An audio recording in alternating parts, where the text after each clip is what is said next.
नमस्कार साथियों। What to do for UPSC के इस यूट्यूब चैनल पे आपका एक बार फिर से बहुत बहुत स्वागत है। और मैं आज उपस्थित हूँ एक और नए विश्लेषणात्मक टॉपिक के साथ। और आज का जो टॉपिक है वो आप पॉलिटी से जोड़कर देख सकते हैं। भारत में राष्ट्रपति शासन आज हमारे टॉपिक का एक विषय वस्तु का एक हिस्सा है और इसे विस्तार से देखने का प्रयास करेंगे। इसके क्या प्रोज एंड कॉन्स हैं, इन तमाम चीजों को आज हम अ, देखने का, यूं कहें तो ऑपरेशन करने का प्रयास करेंगे। और विगत सेशन में कल जैसा कि हम लोगों ने देखा था कि कैसे हम अपने जहाज जो निर्माण है उस क्षेत्र को कैसे हम आगे बढ़ा सकते हैं, विस्तार से तकरीबन घंटों हमने चर्चा किया था। अगर आपने नहीं देखा तो आप जाकर देख सकते हो। फिलहाल आज के टॉपिक पे, और जैसा कि मैंने आपको बताया कि भारत में राष्ट्रपति शासन और संघवाद ये हमारा विषय वस्तु का हिस्सा है। ये किस प्रकार हमारे फेडरलिज्म को प्रभावित करता है और इसके प्रभाव से बचने के लिए, नकारात्मक प्रभाव से बचने के लिए जो पुंछी आयोग और सरकारिया आयोग के जो भी सिफारिशें रही, क्या रही, विस्तार से देखने का प्रयास करेंगे। चलिए आगे बढ़ते हैं। और आज जैसा कि मैं कहता हूं कि आज किस क्वेश्चन के माध्यम से आगे बढ़ेंगे, तो आज का क्वेश्चन कुछ विशेष है नहीं, पर फिर भी राष्ट्रपति शासन से जुड़े महत्व और मुद्दे अगर हम एक शब्दों में कहें तो आज एक आर्टिकल का ऑपरेशन करने वाले हैं, वो है आर्टिकल 356। इस ऑपरेशन के संदर्भ में विच मीन्स व्याख्या करते के दरमियान और भी कई ऐसे जो आर्टिकल्स हैं उसकी भी व्याख्या होगी। देखते हैं कौन कौन से आर्टिकल आते हैं। उससे पहले एक बार मैं साउंड नहीं चेक किया। All is well this side I think. तो फिर से मैं एक बार बता दूं, आज राष्ट्रपति शासन की व्याख्यात्मक मतलब व्याख्या करना है। और उससे पहले कि मैं बहुत कुछ बताऊं ये क्या है, संवैधानिक वगैरह वगैरह चीजें, 2 से 3 शब्द आपको पता होना चाहिए यदि आप विद्यार्थी हैं, विशेष तौर पे सिविल सर्विसेज की जो तैयारी अगर आप इसमें संलग्न है, इनफैक्ट लगे हुए हैं, तो संघवाद क्या होता है, ये शब्द आपको प्रॉपर तरीके से पता होना चाहिए। और जब आप इसकी व्याख्या की ओर जाते हैं, मतलब फेडरलिज्म को डिफिनेशन के तरीके से समझने में, तो और भी कई शब्दावली आते हैं जिनका प्रयोग आप अपने आंसर राइटिंग में, आप अपने वोकैबुलरीज में, आप अपने अभिव्यक्ति में प्रयोग कर सकते हैं। निसंदेह इस तरीके की जो भी सॉरी इस तरीके की जो भी शब्दावली आएगी, अगर आप आत्मसात करते हो तो आपकी अभिव्यक्ति एक तरीके से सुंदर होगा और अट्रैक्टिव होगा। इसलिए नहीं कि आप बेहतर लिख पा रहे हैं, इसलिए भी कि इससे आपकी जो भी एक प्रकार की समझ है, विशेष तौर पे भारतीय राजनीति की, भारतीय संविधान का, उससे ये परिलक्षित होता है। बहरहाल, हालांकि महज शब्दावली का रहना बहुत ज्यादा ये प्रॉफिटेबल नहीं होगा in the sense of getting marks in your examination. कहीं ना कहीं एक व्याख्यात्मक समझ भी होनी चाहिए उस विषय वस्तु की, उस शब्दावली की। बहरहाल चलिए अपने जो भी कार्यावस्था उसको आगे बढ़ाते हैं। एक बार फिर से मैं देख लूं। वैसे मैं शेड्यूल किया था 8:20 में, पर मैं जल्द इसलिए लाइब्रेरी से जल्दी आ गया। दरअसल ये नहीं तो मैं सोचा था कि 8:20 तक चले जाऊंगा। बहरहाल, राष्ट्रपति शासन के संवैधानिक पक्ष की महत्व की बात करें, मतलब ये कि जब भी आपके मन में, आपके मन मस्तिष्क में, और एक बात मैं ये भी कह दूं, भले ही मैंने आपको आते के साथ कहा कि आज की जो विषय वस्तु है वो व्याख्यात्मक तरीके से होगी, विच मीन्स एनालिटिकल पर्सपेक्टिव से होगी, पर एज यूजुअल जो हम लोग करते आते हैं उतनी व्याख्या इसमें नहीं संभव है। ये फैक्चुअल आधारित है। बार बार डेटा को, बार बार आर्टिकल को आपको संदर्भित करना होता है, तो ये एनालिसिस बहुत ज्यादा ना होगा। ये थोड़ी सी चांस ये है कि ये कम, मतलब छोटा सेशन हो, दरअसल मैं ये कहना चाह रहा। और जब भी ये सवाल आएंगे आपके जहन में, तो आपको 2 तरीके से देखना है। पॉलिटी को संभवतः देखा भी जाता है 2 तरीके से। पहला, एक आपको समझ बनानी होती है। दूसरी, उस समझ को सत्यापित करने के लिए आपके पास क्या तथ्य हैं। आपने बहुत बेहतर तरीके से भारतीय संविधान को समझा है। निसंदेह तकरीबन हर वो एस्पेक्ट आपके जहन में है जो एक विद्यार्थी के तौर पे, जो एक एडमिनिस्ट्रेटर के तौर पे होना चाहिए। लेकिन उस विचार को, उस अभिव्यक्ति को सत्यापित करने हेतु आप अगर आर्टिकल संलग्न नहीं करते हो, उसमें अटैच नहीं करते हो, आप अपने जो भी वक्तव्य है उसमें नहीं अगर बताते हो, जोड़ते हो, तो कहीं ना कहीं ये चीजें अधूरी मानी जाती है। तो पूर्ण संपूर्ण तभी होगा जब एक प्रकार से व्याख्यात्मक पक्ष और दूसरी तरफ आप आर्टिकल या यूँ कह लें तथ्यात्मक पहलू भी देखते चले। इसलिए ये एक तरीके से चैलेंजिंग भी होता है और कई लोगों के लिए बहुत आसान भी होता है। जो थोड़े से फैक्चुअल कमांड वाले प्रकार के होते हैं उनके लिए सही है, क्योंकि विगत तौर पे जिस तरीके से हमारा ट्रेंड रहा है उसमें सिर्फ फैक्चुअल से के मतलब सिर्फ फैक्चुअल के माध्यम से आप सवाल नहीं कर सकते, विशेष तौर पे यूपीएससी में। और सिर्फ कंसेप्ट के आधार पे भी आप चीज़ों को स्थापित इनफैक्ट जो ये है सही उत्तर नहीं ला सकते। दोनों का समागम होना अत्यावश्यक है। बहरहाल बहुत ज़्यादा हमने इसे इंट्रोडक्शन के तौर पे कह दी, काम की बात कुछ हुई नहीं। संवैधानिक प्रावधान देखें मतलब भारतीय जो राष्ट्रपति शासन है उसकी व्याख्या कहाँ-कहाँ हमारे संविधान में है। तो जैसा कि आपको मैं बता दूं, पता होगा आपको ये भाग 18 में है और 352 से लेकर के जो अनुच्छेद है 352 टू 360 में इसकी बातें कही गई है विस्तार से। एक-एक करके समझने का प्रयास करते हैं। और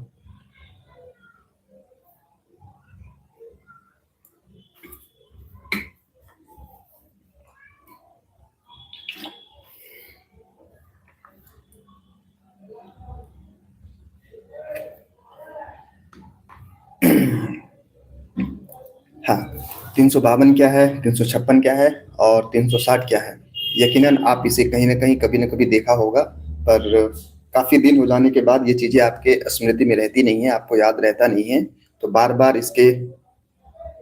अ, बार-बार इसको रिवाइज़ करने से आप ये इनकलकेट कर पाओगे, आप कह सकते हो याद कर पाओगे। बहरहाल तो 352, 354 और 356 52, 56, 60 सॉरी।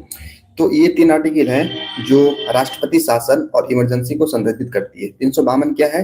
352 हालाँकि मैं आगे राष्ट्रपति शासन और इमरजेंसी ये दोनों ही अलग-अलग चीज़ें हैं। आपातकाल शासन और राष्ट्रपति शासन जो है वो दोनों अलग-अलग पहलू हैं। उन दोनों पहलू के अंतर क्या है वो देखने का प्रयास करेंगे। फिलहाल अभी 352 व्हिच मीन्स 352 जो आर्टिकल है उसके बारे में बात करें, तो वो बाह्य आक्रमण दरअसल वो इमरजेंसी को इंगित करता है। इमरजेंसी कई प्रकार से हो सकती है, जो प्रकार उल्लिखित है वो ये है। पहली बात तो ये कि सशस्त्र विद्रोह, मतलब आपका सैनिक अगर विद्रोह कर देता है मतलब किसी भी प्रकार से अगर वो आपके शासन प्रशासन को अराजकता के माध्यम से बदलने का प्रयास करता है, तो वो ये फिर आपको सशस्त्र विद्रोह के तौर से जाना जाएगा, पहचाना जाएगा। जैसा कि आपने देखा अभी हमारे जो पड़ोसी राज्य हैं, बांग्लादेश है, कुछ दिन पहले श्रीलंका था, म्यांमार है ना? फिर अफ्रीकन कंट्रीज में भी कई ऐसे देश हैं जहाँ सशस्त्र विद्रोह के माध्यम से वहाँ की सरकार को तख्ता पलट जैसे शब्द यूज हम लोग करते हैं, दरअसल इसको बताने के लिए वैसा प्रयोग होता है। तो अगर सशस्त्र विद्रोह है तो फिर इमरजेंसी के अंतर्गत आएगा और फिर राष्ट्रपति शासन लगाई जा सकती है।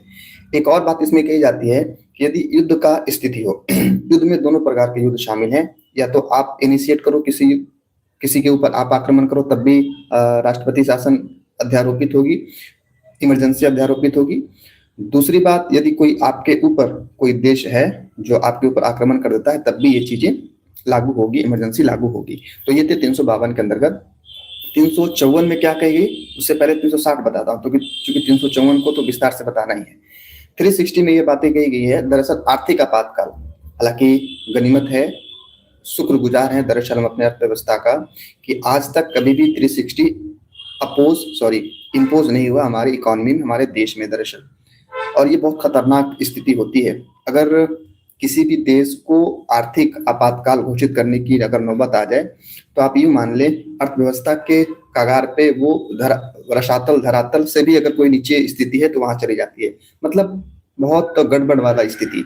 और वहां उसको संभाल पाना बहुत मुश्किल होता है। एक वक्त तक अगर आपके देश में सशस्त्र विद्रोह हुआ है, बाहर से आक्रमण हुआ या आपने आक्रमण किया, तो वो स्थिति कुछ महीनों में, कुछ घंटों में, कुछ सालों में कवर अप की जा सकती है, उसको आपके अनुरूप हैंडल किया जा सकता है। लेकिन जब आप आर्थिक आपातकाल की बात करते हो तो उसको डेवलप कर पाना, उससे निजात पाना बहुत मुश्किल होता है। इनफैक्ट यूँ कहें तो 10 को दशक तक उसकी जो मार है वो झेलनी पड़ती है।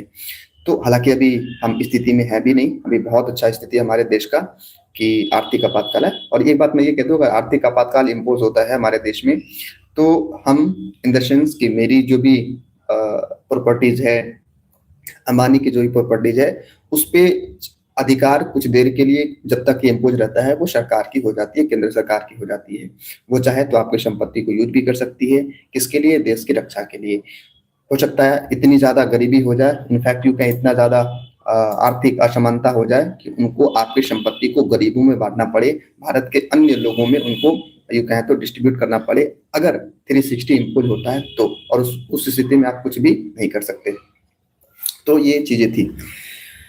अब एक बात जो बीच में 354 की बात अब हम कर रहे थे, दरअसल 56 का, मैं 54 बोल रहा हूँ तो माफ कीजिएगा, 52, 56, 60, 4 4 4 बढ़ाते चले जाना है। 356 क्या कहता है कि यदि भारतीय जो संघवाद है, बीच में संघवाद मतलब क्या? कई राज्यों से मिल करके भारत ये देश बना है, 29 राज्य है ना, और जो केंद्र शासित प्रदेश हैं 8, इन लोगों को मिला करके जो एक स्वरूप बना है, जो एक संघ बना है, इसी संघ को हम दरअसल भारत कह देते हैं। तो 356 में यही बात कही जा रही है कि यदि इन राज्यों में से किसी भी एक राज्य में किसी भी प्रकार की विफलता आती है और विफलता का श्रेय या यूं कह लें सीधे तौर पे कि संवैधानिक विफलता होती है किसी भी कारण से, तो वहां 356 इम्पोज किया जा सकता है। कही जाती है 355 में, क्योंकि 355 में दरअसल ये बात कहा गया है कि भारत सरकार एक तरीके से कस्टोडियन है, बिहार है, सीमावर्ती राज्य है, यूपी है ना, नीचे इधर आ जाओ आप, गुजरात है, राजस्थान है, जम्मू कश्मीर है ना, इन राज्यों पे, पंजाब है, इन राज्यों में अगर किसी भी प्रकार की अशांति फैलती है, सॉरी, इन राज्यों की जो भी सुरक्षा है, इन सुरक्षा का जो ये दायित्व है हमारी केंद्र सरकार के ऊपर है। किसी भी प्रकार की असुरक्षा की अगर आने वाले समय में असुरक्षा का एक भाव आता है, इन द सेंस की अगर कोई दूसरा देश उसको कब्जाने का या फिर किसी भी प्रकार की स्थिति को संचालित करने की अगर नियत या नौबत आती है, तो सरकार का 355 ये कहता है कि सरकार यहाँ आकर उसे मदद करेगी। तो अगर मदद कर रही है तो कुछ ना कुछ उनके अपने अधिकार होंगे, तो यही अधिकार है। यदि आपने अपने राज्य में संविधान के अनुरूप जो भी चीजें हैं संचालित नहीं कर पा रहे, तो आपको वहां से यूं कह ले बर्खास्त कर दिया जाएगा, निलंबित कर दिया जाएगा। और इसे ही निलंबन को चूंकि राष्ट्रपति के द्वारा किया जाता है और तो इसे हम राष्ट्रपति शासन कह देते हैं। तो ये थे 352, 56 और 60 जो तकरीबन हमने प्रेमा फेसी के तौर पे इन द सेंस की शुरुआती अक्षरों में हमने देखने का प्रयास किया। संवैधानिक प्रावधान में एक बात और कही जाती है कि आप जो राष्ट्रपति शासन है, आप हालांकि राष्ट्रपति शासन डायरेक्ट राष्ट्रपति नहीं लगाता है, ये बात कहते हुए मुझे एक बात ध्यान में आ गया, मैं मिस्टेक किया था जो भी टेस्ट सीरीज लगा रहा था उसमें। राष्ट्रपति शासन तो लगेगा मंत्री परिषद के जो कार्यपालिका है उसके यूं कह ले तो कहने पे, दरअसल है ना, अनुमोदन पे। लेकिन जब हटाने की बात आएगी तो वहां अनुमोदन की आवश्यकता नहीं पड़ती है। इस बात को भी आप भी ध्यान रखेंगे, प्रीलिम्स में पूछा जा सकता है। राष्ट्रपति शासन हटाने का क्रिया एक बार में राष्ट्रपति के जो भी घोषणा पत्र है उसके माध्यम से हट जाएगा। मतलब इसके लिए नहीं कि आपको लोकसभा राज्यसभा से बहुमत पारित करवाना है कि हट जाए, नहीं। तो ये चीजें थी, मैंने गलती करा था बहुत पहले, फिलहाल तो नहीं, शायद पिछली बार में। तो जब भी ये बातें आती है ओ माय गॉड, तो मुझे मतलब ये संदर्भ जैसे ही आता है मुझे वो क्वेश्चन ध्यान में आ जाता है। बहरहाल तो मैं ये कह रहा था कि लगाने की प्रक्रिया अगर हम बात करें उससे पहले कि कितने दिनों तक लगाया जा सकता है, क्योंकि मैं अभी ओवरव्यू बात कर रहा हूँ इन द सेंस की जो हमारे 356 आर्टिकल है उसकी क्या व्यवस्था है हमारे संविधान के पहलुओं में, संविधान के प्रावधानों में किस तरीके से हम उसे देखने का प्रयास करते हैं, उसकी थोड़ी थोड़ी व्याख्या कर रहे हैं। विस्तार से आने वाले क्रमवार तरीके से होगा आगे।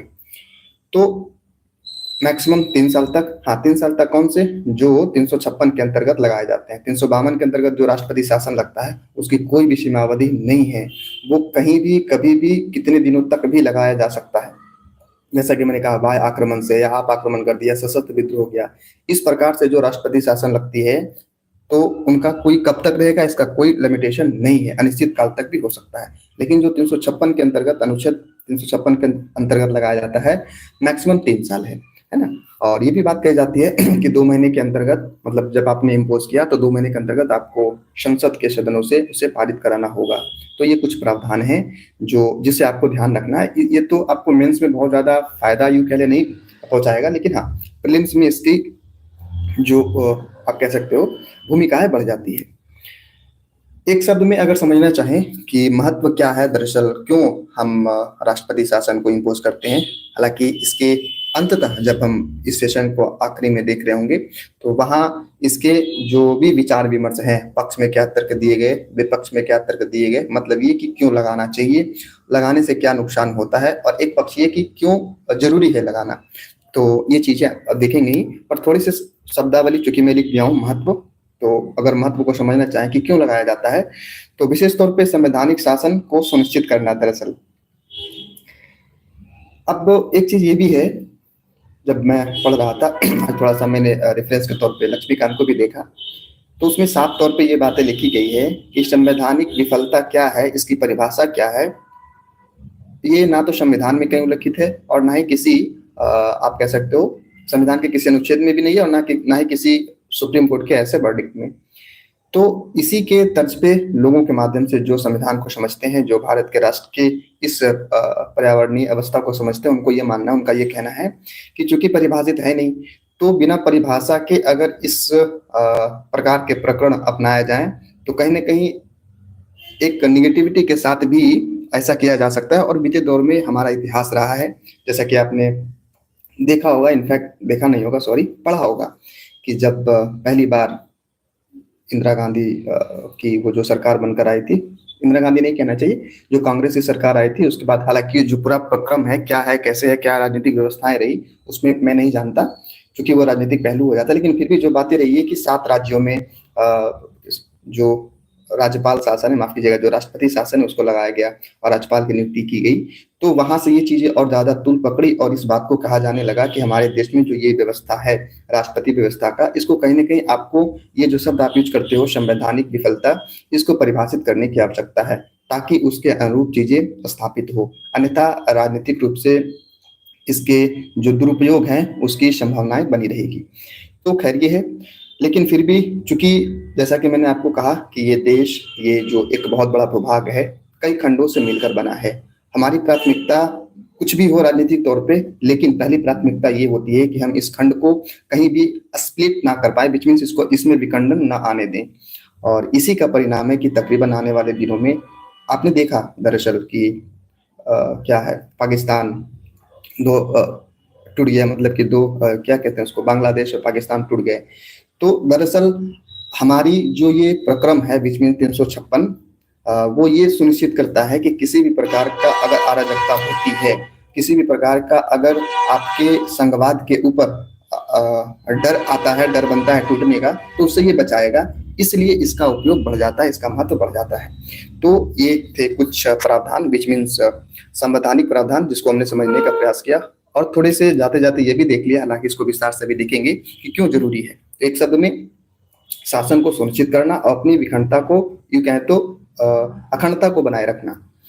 क्यों अखंडता, कैसे, ये चीजें आगे आएगी, तो फिलहाल उस पर अगर मैं बात करूं तो पुनरावृत्ति हो जाएगी।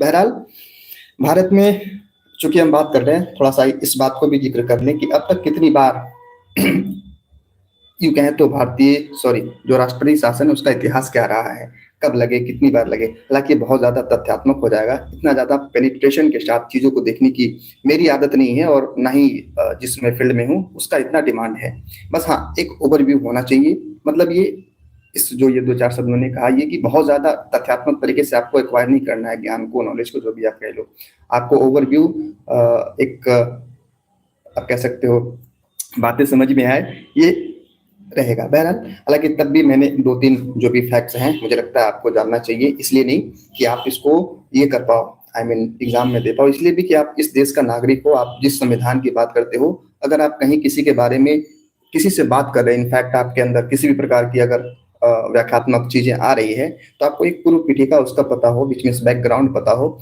जिसके आधार पे आप अपनी बात को रख सकें। तो जैसा कि हालांकि जब मैं डेटा देख रहा था तो तकरीबन मेरी याददाश्त सही है, क्योंकि मैं कुछ देर पहले ही देखा, तो 138 बार 138 टाइम अभी तक जो है वो लगाया जा चुका है राष्ट्रपति शासन। और सबसे ज्यादा राष्ट्रपति शासन यूपी में लगाया गया था, ये जो अभी मणिपुर है इससे पहले 11 बार, मणिपुर में 11वां बार लगा। मतलब ये कि अब अगर आपसे कोई सवाल पूछे कि सबसे ज्यादा राष्ट्रपति शासन किस राज्य में लगा, तो संयुक्त रूप से यूपी और मणिपुर आंसर में आएगा 11 बार में। तो ये बातें थी, हालांकि ये बहुत ज्यादा पूछा नहीं जाएगा, लेकिन फिर भी और एक चीज और कही जाती है कि पहली बार जो इस आर्टिकल का प्रयोग था वो पंजाब में हुआ था, और इसमें बहुत बड़ा विवाद भी है। जब मैं इसके मतलब व्याख्यात्मक पहलू को देखने का प्रयास किया तो कई चीजें निकल कर आई कि क्यों लगा, क्योंकि मेरी ये थोड़ी सी इच्छा होती है कि पहली बार लगा क्यों लगा, तो कई चीजें निकल कर आई और अंततः वह राजनीतिक ओतप्रोत ही चीजें समझ आई। मतलब ये कि राजनीतिक कारण रहे, हालांकि खालिस्तानी का भी कई बार इसमें दिखाया, लेकिन उस बात को भूलते हुए सिर्फ इस बात को ध्यान में रखना है कि पहली बार पंजाब की सरकार पंजाब में लगी थी 1951 में, बस, इससे ज्यादा कुछ नहीं। अगर ये देख ही रहे इतिहास के बारे में तो ये भी देख ले कि सबसे ज्यादा यानी कि सबसे in the same in the मतलब क्या कह सकते हो in the sense of tenure, सबसे ज्यादा लगातार टाइम कहाँ रहा, तो ये उत्तर मतलब ऊपर वाले जो जम्मू कश्मीर है वहां 12 वर्ष तक तकरीबन रहा। और इसके पीछे कारण भी बताए जाते हैं कि जिस तरीके से उग्रवादियों ने जम्मू कश्मीर को तोड़ने का प्रयास किया, अगर राष्ट्रपति शासन नहीं होता और केंद्र की प्रत्यक्ष भूमिका वहां प्रशासन में नहीं होती तो निसंदेह हम आज जो भी हमारे पास जम्मू कश्मीर का हिस्सा है वो खो दिए होते। हालांकि अब 2019 के बाद स्थिति काफी बेहतर हुई है और अभी जो चुनाव हुआ दरअसल जो क्या नाम है मुख्यमंत्री का, अब्दुल्ला करके, उमर अब्दुल्ला ना, नहीं जो एक अब्दुल्ला करके हैं, नाम ध्यान में नहीं पता, पर जो मुख्यमंत्री बने, रिकॉर्ड वोटिंग हुई। और record voting in the sense कि सभी लोगों ने जो भी देखिए एक चीज और बातें कही जाती है, कई बार ना आपकी जो भी प्रणालियां होती है, विशेष तौर पे हम जिस लोकतंत्र में हैं यहाँ चुनावी प्रणालियां किस हद तक आपके राज्य में, आपके देश में, आपके व्यवस्था में, आपके तंत्र में व्यवस्थाएं स्थापित है, इस बात को कहीं ना कहीं आपके चुनावी परसेंटेज से भी आका जाता है। तो जम्मू कश्मीर में बेहतर प्रतिशतता के साथ चुनाव होना इस बात को भी दर्शाता है कि वहां की जो भी पूर्वगत विफलताएं रही प्रशासन की वो सुधरी है, वो एक तरीके से कह सकते हैं सशक्त हुई है। तो ये बातें रही, तो वही कहा जा रहा था कि 12 वर्षों तक वहां लगातार जम्मू कश्मीर में क्या कहते हैं राष्ट्रपति शासन रहा। क्यों, इसके पीछे का थोड़ा सा मैं जिक्र किया। तो ये थी, हालांकि जब 12 वर्ष की बात करते हैं तो एक बात और ध्यान में आता है जिसको शायद मुझे लगता है आपको ध्यान में रखना चाहिए कि जब 80 का दशक शुरुआत हुआ, जब उसी वक्त जब हमारी जो तत्कालीन प्रधानमंत्री रही इंदिरा गांधी जी, उनका एसेसिनेशन होता है, उनकी हत्या की जाती है सन 82 में, और वहां फिर 10 वर्ष तक तकरीबन पंजाब में प्रत्यक्ष रूप से राष्ट्रपति शासन रहता है।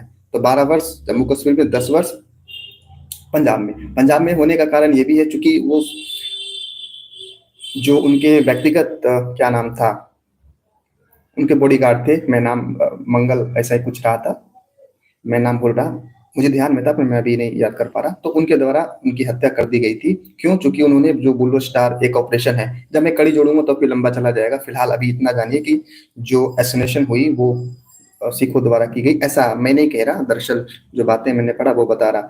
तो उनकी सुरक्षा हेतु बहुत ज्यादा अस्त व्यस्तता ना हो, अराजकता का माहौल ना बने, इसलिए वहां राष्ट्रपति शासन को तकरीबन 10 वर्षों तक लगाया गया 1980 के दशक में शुरुआत से। तो ये थे कुछ राष्ट्रपति शासन के इतिहास, जिसे हमने पंजाब से लेकर पंजाब तक खत्म किया, बीच में जम्मू कश्मीर की बात करके। बहरहाल अब जो सबसे महत्वपूर्ण बात यह है कि राष्ट्रपति शासन किस प्रकार यूं कहें तो शासन करता है, किस प्रकार कार्य करता है, इस बात को समझने का प्रयास करते हैं, इस मैकेनिज्म को ऑपरेट करते हैं, इनफैक्ट ऑपरेशन करते हैं कि कैसे कैसे चीजें संचालित होती है। इस क्रम में पहली बात तो ये कि यदि किसी देश में, मैं एग्जांपल के तौर पे अभी फिलहाल चूंकि मणिपुर में मणिपुर में जो लगा हुआ है, मैं बार बार उसका एग्जांपल लूंगा।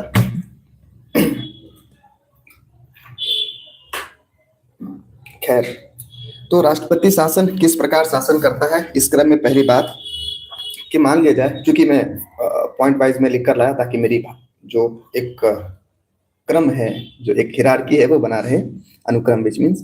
बहरहाल, तो जैसे मान लीजिए कोई राज्य है, मणिपुर भी है, वहां लगा हुआ है, अगर शासन लगा, राष्ट्रपति शासन लगा, 356 जो आर्टिकल है वो इम्पोज हुआ, तो पहली बात तो ये कि वहां की, इसमें दो अवस्थाएं हो सकती है वहां की विधानसभाओं की। पहली तो ये, या तो उसको रद्द कर दिया जाए जिसे हम लोग बर्खास्त कहते हैं, या फिर निलंबन कर दिया जाए। ये दोनों ही शब्द अलग अलग हैं और दोनों के अपने मायने हैं। निलंबन का अर्थ ये होता है कि जैसे अभी मैं भूल गया नाम उनका, कौन थे वहाँ के मुख्यमंत्री जो भी इस्तीफा उन्होंने दिया? अगर आपको ध्यान में है तो आप बताएं, ताकि मैं याद कर पाऊँ, रिकॉल कर पाऊँ। बहरहाल मैं ये कहना चाह रहा कि जैसे कि अभी उन्होंने ये इस्तीफा दिया, फिर राष्ट्रपति शासन लगा। अगर राष्ट्रपति के द्वारा, और ये बर्खास्त होगा कि नहीं होगा, ये राष्ट्रपति के ऊपर निर्भर करता है, मंत्रिमंडल के। जब भी राष्ट्रपति शासन की बात हो, अब वहाँ की जो केंद्रीय मंत्रिमंडल है, कार्यपालिका है, उसका प्रत्यक्ष प्रभाव होता है। मोहरे के तौर पर राष्ट्रपति का प्रयोग किया जाता है। तो हालांकि आप कई बार इस बात को देखे होंगे कि राष्ट्रपति एक स्टैम्प है वगैरह वगैरह करके।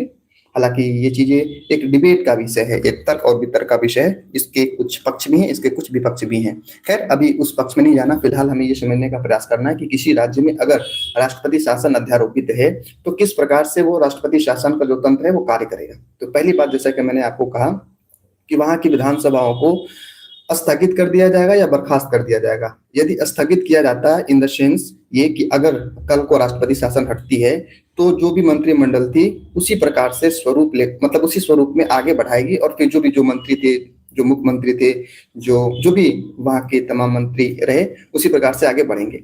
यदि बर्खास्त किया जाता है, हालांकि ये बात कहते हुए मैं ये भी कह रहा हूं कि सरकारी आयोग नहीं, पुंछी आयोग की सिफारिश रही थी, वो ये कि भारत सरकार को, हालांकि जब अभी आगे आएगा तो मैं क्यों भी बताऊं, फिलहाल मैं ये कहना चाह रहा कि अगर बर्खास्त किया तो वो फिर मंत्रिमंडल का शपथ होगा, और फिर से शपथ लिए जाएंगे और फिर से निर्धारित किए जाएंगे। तो दो चीजें, या तो बर्खास्त होगी या निलंबित होगी। ये दोनों चीज हो गई। दूसरी बात ये कही जाती है कि यदि उस क्षेत्र में, जिस राज्य में राष्ट्रपति शासन लगा है, किसी भी प्रकार के कानून लाने की आवश्यकता है, तो उस कानून के लाने के दरमियान, ये कह ले कानून बनाने के प्रोसेस में राज्य विधानसभा की भूमिका नगण्य होगी, शून्य होगी, बिल्कुल भी नहीं होगी। तो किसका होगा? तो वहां राज्यपाल के माध्यम से चीजें स्थापित होगी, और एक सलाहकार के रूप में, राज्यपाल के सलाहकार के रूप में केंद्र के द्वारा नियुक्त किया जाता है। और दूसरी बात, जो वहाँ के सेक्रेटरी है, चीफ सेक्रेटरी है, उनकी मदद ली जाती है। मतलब त्रिकोणीय स्तर बनता है, एक राज्यपाल का, एक केंद्र के द्वारा सलाहकार समिति या सलाहकार कोई व्यक्ति दरअसल होते हैं वो व्यक्ति को, और दूसरी जो वहाँ के सचिव हैं, इन तीनों के माध्यम से चीजें स्थापित होती है। मतलब ये कि पहले जो कार्य, जो विधान या जो कानून बनाने का काम विधानमंडल करती थी, और फिर चीजें जो है वो ऊपर, क्या नाम है, गवर्नर के माध्यम से जाती थी। अब ये तीनों मिलकर ये डिसाइड करेंगे कि क्या केंद्र को बताना है, क्या केंद्र के माध्यम से हमें कानून बनवाना है। क्योंकि केंद्र तभी कानून बनाती है, क्योंकि केंद्र तो सेंटर में है, विच मीन्स दिल्ली में है, और कहीं दूर दराज या पूर्वोत्तर राज्य में जैसे कि अभी लगा हुआ है, तो केंद्र के पास बहुत ज्यादा इतना इनपुट कहाँ से आएगा कि किस प्रकार के कानून की मतलब बनाने की आवश्यकता है, वहाँ की व्यवस्था क्या है, अराजकता क्या है, किस प्रकार की समस्याएं हैं, कौन से कानून बनाए ताकि वो समस्याओं का समाधान हो, ये राज्यपाल और वहाँ के जो ये, जैसा कि मैंने आपको कहा, सेक्रेटरी है, वो निर्धारित करते हैं। बहरहाल एक शब्दों में ये कहें तो जो नियमावली बनेगी, जो भी कानून बनेगा, वो राष्ट्रपति के माध्यम से बनाई जाएगी, वो केंद्र के माध्यम से सीधे तौर पे कहें तो बनाया जाएगा। तो ये थी क्रियाविधि का, कार्यविधि का पहला चरण। दूसरी बात, हालांकि दूसरी बात मैंने पहले ही कह दिया, कानून का निलंबित या भंग। खैर वही बात है। मतलब ये सीधे तौर पे अगर मैं इसको रैप अप करूं तो ये कि अगर राष्ट्रपति कानून लगता है तो कानून बनाने का काम सीधा सीधी संसद के पास है, सीधा सीधी जो हमारी कार्यपालिका है उसके पास है। जैसे कि सेंटर के लेवल पे कानून बनता है उस वे में नहीं, कुछ अंतर होते हैं। अंतर क्या, आगे पर विश्लेषित है, आगे देखेंगे। बहरहाल तो ये चीजें रही। विधानसभा पे प्रत्यक्ष रूप से केंद्र का प्रभुत्व हो जाता है, ये बात कहें तो भी चलेगा। तो ये थे विधायन संबंधी, कानून बनाने के संबंध में क्या प्रक्रिया होगी राष्ट्रपति शासन, राष्ट्रपति शासित राज्य के ऊपर। अब थोड़ा सा हम ये समझने का प्रयास करते हैं कि वित्तीय पर्सपेक्टिव में राष्ट्रपति का क्या भूमिका होगा उस राज्य के प्रति। उससे पहले मैं थोड़ा सा जलापान कर लूं, बिकॉज आई एम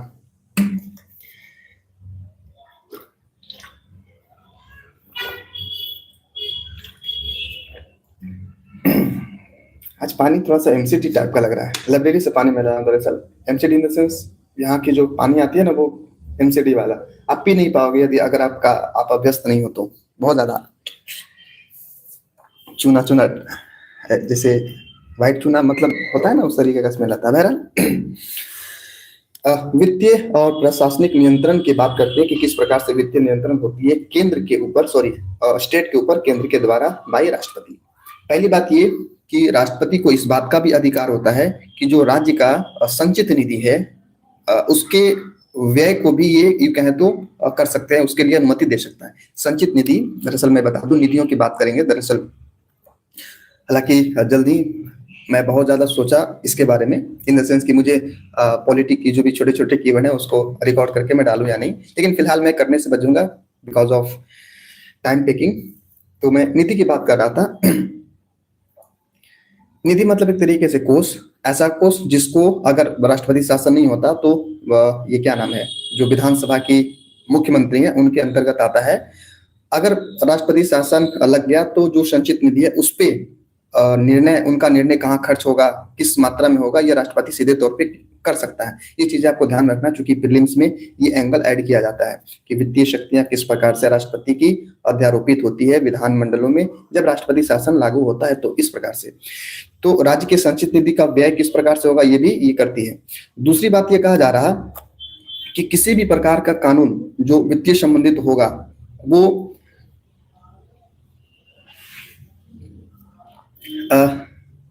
एक सेकेंड,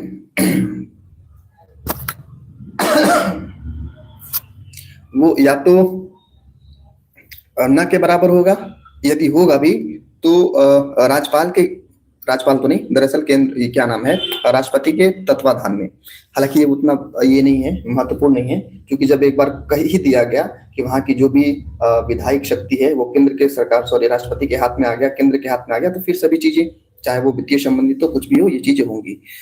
तो ये चीजें थी। अब अगर हटाने की बात हो, जिसको एक अच्छा सा शब्द लिखा जाता है पॉलिटी में, निरसन।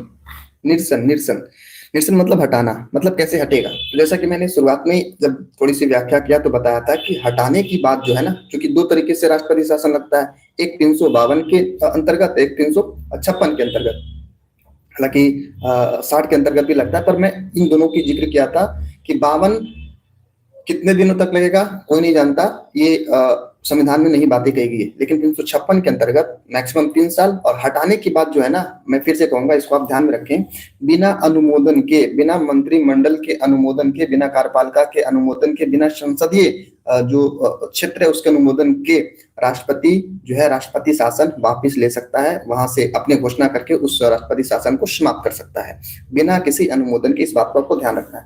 तो ये निरसन की बात की, अनुमोदन के बिना। अनुमोदन मतलब क्या, एक तरीके से प्रस्ताव कि हाँ राष्ट्रपति महोदया, चूंकि अभी महोदया इसलिए चूंकि ये फीमेल है अभी, मुर्मू जी, आप वहां से राष्ट्रपति शासन हटाते हैं। तब भी हो सकता है अगर बिना अनुमोदन के राष्ट्रपति को ऐसा लगता है कि हाँ अब जरूरत नहीं है शासन की, तो हटा सकते हैं। तो ये बातें थी। अब हम समझने का प्रयास करते हैं थोड़ा सा इस क्षेत्र में कि जो राष्ट्रपति शासन है और राष्ट्रपति आपातकाल है और राष्ट्रपति शासन, इन दोनों में अंतर क्या है। इन अंतर को हम कॉन्स्टिट्यूशनल पर्सपेक्टिव से देखेंगे, संवैधानिक परिदृश्य देखेंगे कि इनकी व्याख्या किस प्रकार से है, किस प्रकार की स्थिति है। पहली बात कि राष्ट्रपति आपातकाल जो है वो दरअसल 352 के अंतर्गत आता है, जैसा कि मैंने आपको कहा, और 356 के अंतर्गत राष्ट्रपति शासन। आपातकाल और शासन, शुरुआत में मैंने कहा ये दोनों अलग अलग शब्द हैं। लगाने के कारण की बात करें तो युद्ध, बाहरी आक्रमण और सशस्त्र विद्रोह, जैसा कि मैंने आपको कहा, फिर से रिपीट कर दूं, सशस्त्र विद्रोह, बाहरी आक्रमण या आप युद्ध कर रहे, तो इस स्थिति में जो है राष्ट्रीय आपातकाल लगाई जा सकती है। दूसरी बात, राष्ट्रपति राज्य शासन की बात करें तो ये तभी लगाया जाएगा जब वो ये क्या नाम है, संवैधानिक, जिसको कहते हैं ना संवैधानिक तंत्र की विफलता अगर होती है तभी लगाई जा सकती है। दूसरी बात, प्रभाव की बात करें कि गवर्नमेंट पे क्या प्रभाव पड़ता है, तो जब आपातकाल लगता है उस स्थिति में अगर राष्ट्रपति शासन है तो केंद्र सरकार के ऊपर किसी भी प्रकार की, मतलब किसी भी प्रकार की कोई भी जो बदलाव है या फिर कह सकते हैं कंट्रोल है वो नहीं बढ़ता है। सिर्फ एक छोटा सा एक हिस्सा को देख ले तो जो समवर्ती सूची है उसका दायरा बढ़ जाता है। और जब राष्ट्रपति आपातकाल के संदर्भ में लगी होती है तो समवर्ती सूची में जो तत्व हैं, इन द सेंस जो एलिमेंट है वो बढ़ सकते हैं। सरकार जो है, सॉरी केंद्र जो है, सदन संसद जो है वो बढ़ा सकती है। बस इतना ही थोड़ा सा फर्क है। एक बात और जो मुझे लगता है आपको इस बात को भी जानना चाहिए कि केंद्र में सॉरी स्टेट में, किसी भी स्टेट में अगर राष्ट्रपति शासन अध्यारोपित है, तो उस सेंस में या उस अवस्था में सिर्फ और सिर्फ वहां की विधायिका के ऊपर ही जो भी प्रभाव है वो पड़ेंगे। वहां की जो न्यायपालिका है वो किंचित मात्र भी किसी भी प्रकार से प्रभावित नहीं होगा, क्योंकि वो स्वतंत्र बॉडी है। फिर से मैं कहूंगा, ये भी बात मेरी कहीं कभी मैं थोड़ा सा मिस्टेक कर गया था, अभी नहीं पिछले बार, क्योंकि आई वॉज मतलब बहुत ज्यादा इस बात से आश्वस्त था कि जब प्रभावित हो रहा पूरा राज्य, तो कहीं ना कहीं वही प्रभावित होगा। हालांकि मेरी ये अबोधता थी, कहीं ना कहीं मेरी इमेच्योरिटी थी। बहरहाल, तो एक बात मैं फिर से रिकॉल कर दूं इसी बात को, कि जब भी किसी राज्य में राष्ट्रपति शासन लगती है, तो सुप्रीम कोर्ट वहां की, हाई कोर्ट वहां की, दरअसल हाई कोर्ट किसी भी प्रकार से प्रभावित नहीं होगा, न्यायतंत्र किसी भी प्रकार से प्रभावित नहीं होगा। आइए फिर यहाँ आते हैं विधायी शक्तियां। मतलब ये कि अगर राष्ट्रपति आपातकाल लगता है और राष्ट्रपति शासन लगता है, तो विधायी शक्तियां में, जैसा कि मैंने आपको कहा, राज्य के ऊपर कोई भी प्रभाव नहीं पड़ेगा। और अगर राष्ट्रपति शासन है तो वहां प्रभाव पड़ता है, वो सारे के सारे जो है केंद्र के हाथ आ जाते हैं। अवधि की बात करें तो 3 साल राष्ट्रपति शासन की, 352 की, सॉरी 356 की, 352 की अनिश्चित है। कब तक? जब तक सरकार, देश, राज्य जो समझे कि हाँ उचित है, तब तक। अनुमोदन की बात करें तो अनुमोदन इन द सेंस कि कब तक और बढ़ाया जाए।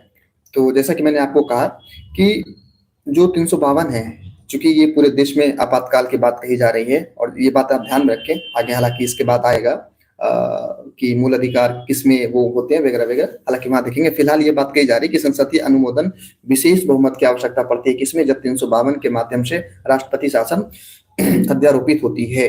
तो विशेष बहुमत क्या है? 3/2। हालांकि मैं कहूंगा, आप अगर बता पाए कमेंट बॉक्स में कि विशेष बहुमत और साधारण बहुमत क्या है, तो आपकी भी रिवीजन हो जाएगी और आपके साथी संगी भी जो है इस बात को देख पाएंगे। बहरहाल, राष्ट्रपति शासन को अध्यारोपित करने के लिए साधारण बहुमत से ही जो काम है वो हो सकता है। मौलिक अधिकार पे क्या प्रभाव पड़ता है अगर दोनों तरीके से एक सेकेंड फिर से लूंगा, और गले की खराश खिसखिस, गले में लगाए विक्स, ऐसा प्रचार।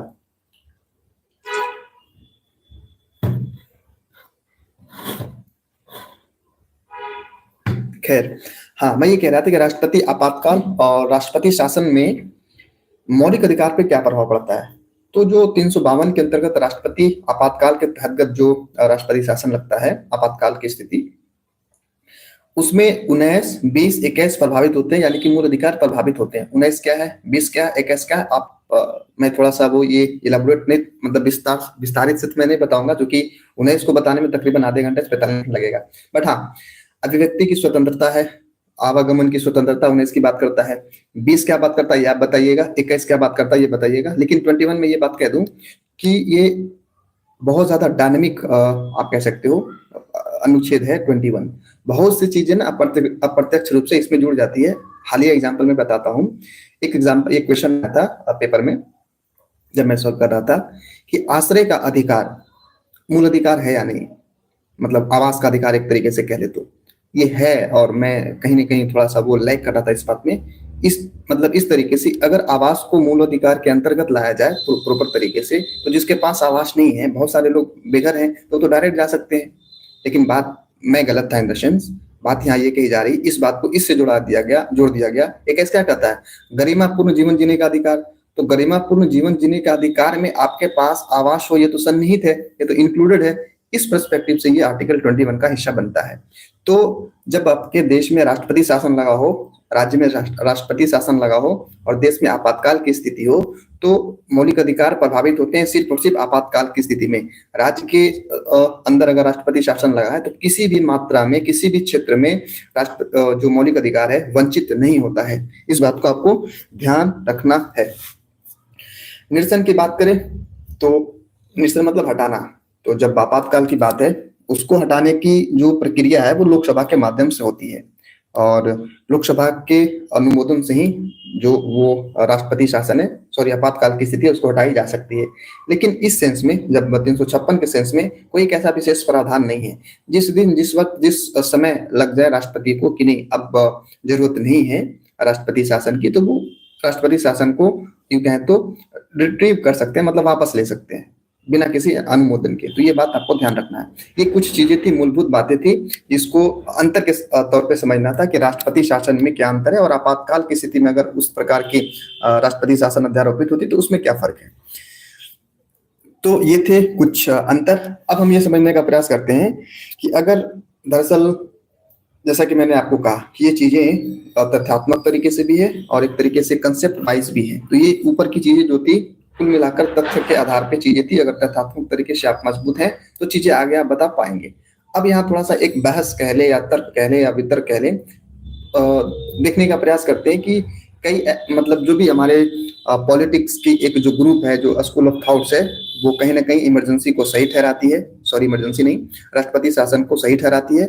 और कई ऐसे स्कूल ऑफ थॉट्स हैं जो इसे कहीं ना कहीं जो भी नकारात्मक चीजें हैं उसको कुरेदने का प्रयास करते हैं। आइए उसी सेंस में इस बात को समझने का प्रयास करते हैं और टॉपिक बनकर आता है राष्ट्रपति शासन लागू करने के पीछे तर्क। बिना जल ही जीवन है। वैसे भी गर्मी, हालांकि विगत दिनों में ठंड बढ़ा है, जैसा कि आपको पता होगा। ये ऊपर अभी बर्फबारी चल रहा है उत्तराखंड और हिमालय के क्षेत्रों में, तो उसका सीधा सा प्रभाव दिल्ली में पड़ता है और ठंड का प्रकोप 3 दिन के पहले के मुकाबला बढ़ा है। तो आइए हम कुछ उस बहस तो नहीं कहूंगा मैं, तर्क वितर्क को समझने का प्रयास करते हैं और अंततः आप भी इस बात को समझ पाना कि यदि आप इस तंत्र के हिस्सा हैं तो किस पक्ष को ज्यादा आप ये करोगे, प्रमोट करोगे, होना चाहिए या नहीं। हालांकि आपका उत्तर जो भी हो ये मायने नहीं रखता, मायने ये रखता है कि आप अपने उत्तर को किस तरीके से प्रूफ करते हो, इन द सेंस तार्किकता क्या, मतलब तर्क क्या देते हो अपने स्टैंड के पीछे। जैसा कहते हैं ना कि कोई भी उत्तर जो है गलत नहीं होता है। आप इंटरव्यू की बात कर लो चाहे जहां भी, मैटर ये करता है, मुद्दा ये करता है कि आप उस उत्तर को प्रभावित करने के लिए उसके पीछे का तर्क क्या है आपका। तो ये चीजें हैं। तो वही मैं ये कहूंगा कि आप किसी भी प्रकार से आप अपनी जो भी मन की स्थिति है वो बनाए, उसके पीछे का जो तर्क है उसको स्ट्रॉन्ग रखें। बहरहाल यही क्यों रहा है। दरअसल मैं लाइट, ये लाइट है ना, क्या नाम है, स्टडी लाइट, उसी को मैं जलाता हूँ ताकि थोड़ा सा रिफ्लेक्शन है, नीचे व्हाइट पेपर रख देता हूँ ताकि रिफ्लेक्शन प्रॉपर तरीके से आता है। वही कभी कभी इधर उधर हो जाता है। खैर, तो हम बात कर रहे थे कि राष्ट्रपति शासन लगाया जाना चाहिए या नहीं। तो पहली बात कही जाती है इस पक्ष में कि हाँ लगाया जाना चाहिए, वो ये कि संघवाद और संवैधानिक स्वायत्तता की जरूरी है। ये बात सही है साथियों, क्योंकि हमारा जो स्ट्रक्चर है फेडरलिज्म का, यूं कह ले तो हमारे संविधान का जो स्ट्रक्चर है जिसके माध्यम से संविधान चीजों में घुसा पड़ा है, वो फेडरलिज्म ही है। पहली ही बात कही जाती है Bharat that is India, Bharat मतलब समूहों का एक राज्य है, मतलब ये कई राज्यों का से मिलकर के ये बना है। आप अंग्रेजी में इसे आप जो भी कह लें, हालांकि मैं अपने शब्दों में कह दूंगा, लेकिन जो शब्द लिखे हैं संविधान में शायद उससे मेरी जो शब्दावली इतर हो, भिन्न हो। बहरहाल यही बात कही जा रही है कि जो भारत है वो राज्यों का समूह है और ये टूट नहीं सकता है। पहली बात। एक बात और कही जा सकती है, अविखंडित राज्यों का नहीं, अविखंडित देश का विखंडित राज्य। मतलब ये क्या हुआ, ये शब्द लिखे हुए हैं एनसीईआरटी में भी है और ये लक्ष्मीकांत में भी है, जिसका मतलब ये हुआ कि राज्य तो टूट सकता है। आज मान लीजिए यूपी को एक और पूर्वी उत्तर प्रदेश जैसा कि कहा जा रहा है बात करने को, मतलब बनाने के लिए। मिथिलांचल, एक बिहार को लेकर बार बार ये मुद्दा उठता है कि मिथिलांचल एक अलग स्टेट बनाया जाना चाहिए। तो राज्य तो टूट सकता है लेकिन देश नहीं टूटेगा। मतलब जो एक संघवाद की जो अवधारणा है वो नहीं टूटनी चाहिए। तो इसके लिए ये चीजें मतलब 356 का होना, 54 और 56, 356 का होना अत्यावश्यक है। क्यों? अगर जैसे एग्जांपल के तौर पे मैं 80 के दशक में जाऊंगा या फिर पहले 50 के दशक में जाऊंगा, 50 के शुरुआती दौर में पंजाब में इसकी जो है उपयोगिता देखिए 356 की। यकीन मानिए अगर 356 हमारा संविधान में नहीं होता या इस प्रकार के कोई भी अगर प्रावधान नहीं होते तो यकीनन मानिए पंजाब आज हमारे देश का हिस्सा नहीं होता। मैं ये बात बचकाना तौर पे कह रहा हूं, लेकिन इसकी जो आप क्या कह सकते हैं विचार विमर्श है बहुत गहराई के साथ है।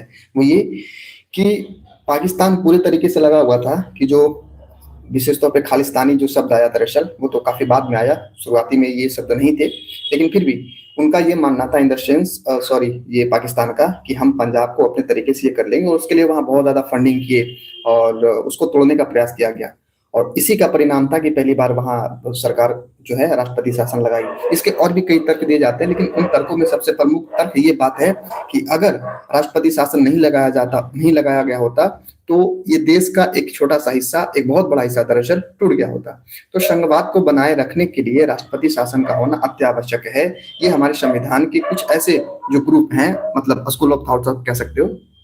स्कूल का मतलब एक समूह होता है दरअसल, तो जो एक समूह है वही कहता है कि ये जरूरी है।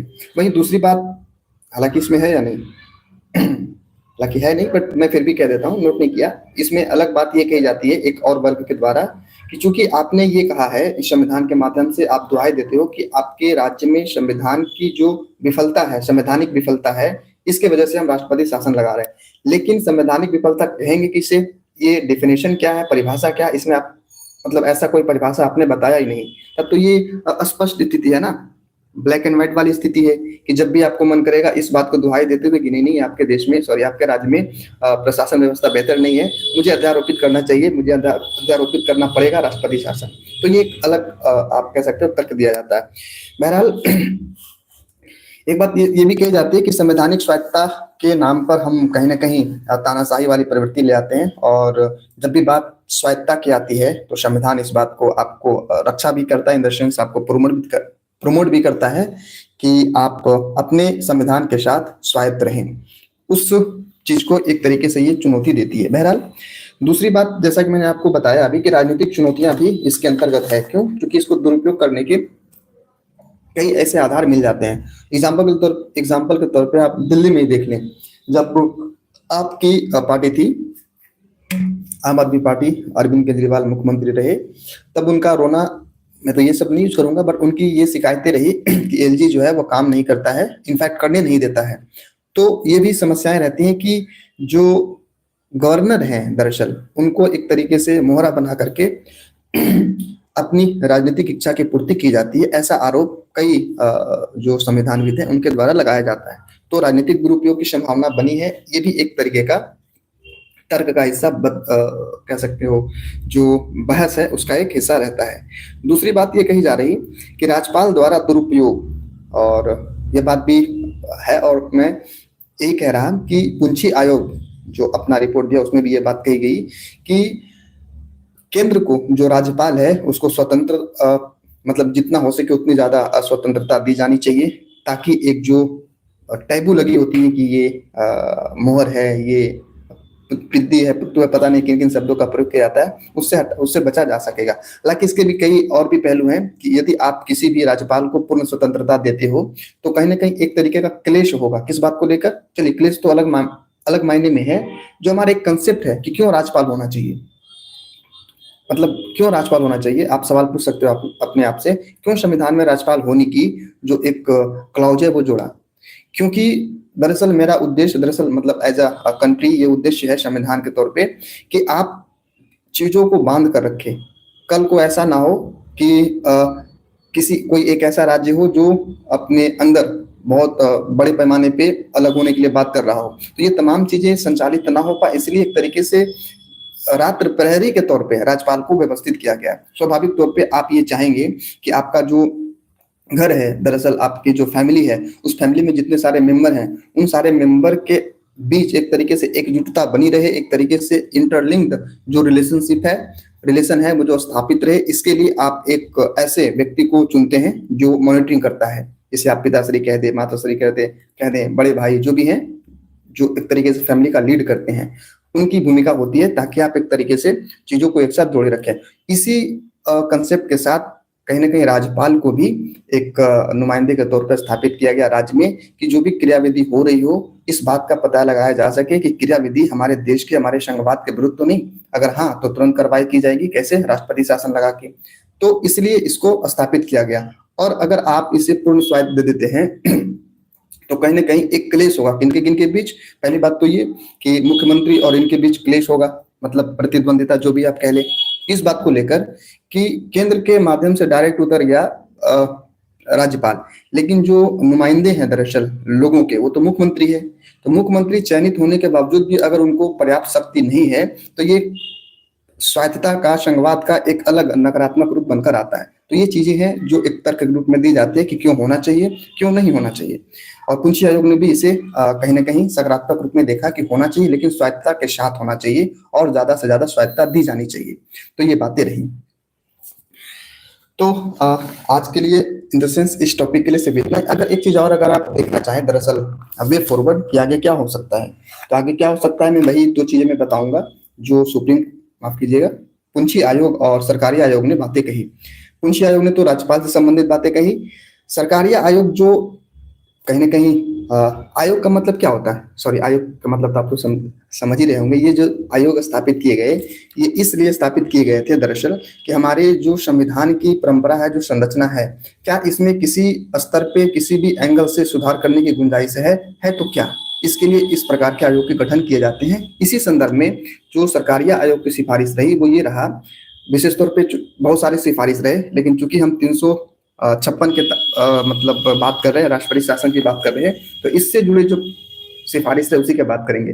दरअसल उन्होंने ये कहा सरकारी आयोग ने कि आपको जो ये राष्ट्रपति शासन है, रेयर मतलब rarest of the rare situation में लगाना चाहिए। मतलब अगर जब बहुत ज्यादा कंट्रोल से पार चली जाए बातें, तब लगाई जानी चाहिए। और दूसरी सबसे बड़ी बात कही जो आपको इनफैक्ट जानना चाहिए, तो चूंकि प्रीलिम्स में पूछा जा सकता है, वो ये कहा कि आप जो मंत्री परिषद को बर्खास्त कर देते हैं, ये बर्खास्त करने वाली जो स्थिति है उसको ना लाएं। मतलब ये कि जैसे कि राष्ट्रपति शासन लगा, आप मंत्री परिषद को बर्खास्त कर देते हैं, ना करें बर्खास्त। ऐसी बातें कही गई। कब तक? जब तक कि उनके क्या उसको कहते हैं, मेजोरिटी बनी रहे, तब तक आप उन्हें बर्खास्त नहीं कर सकते। ऐसी बातें कही गई सरकारी आयोग के द्वारा। तो दो चीजें, पहली बात तो ये कि रेयरेस्ट ऑफ द रेयर में, यानी कि अति अप्रतिम जो स्थिति है तभी आप लगा पाएंगे। दूसरी बात, मंत्री को बर्खास्त नहीं करना है। ये आगे की राह बताई गई इस कंटेक्स्ट में। तो ये थे आज के कुछ विश्लेषण। मुझे लगता है अगर आप इसे, मुझे लगता है आपको जरूर देखना चाहिए, और जहां तक मौका मिले आपको इसे व्याख्यात्मक पक्ष को ज्यादा महत्व देने के साथ आप एक सेकेंड,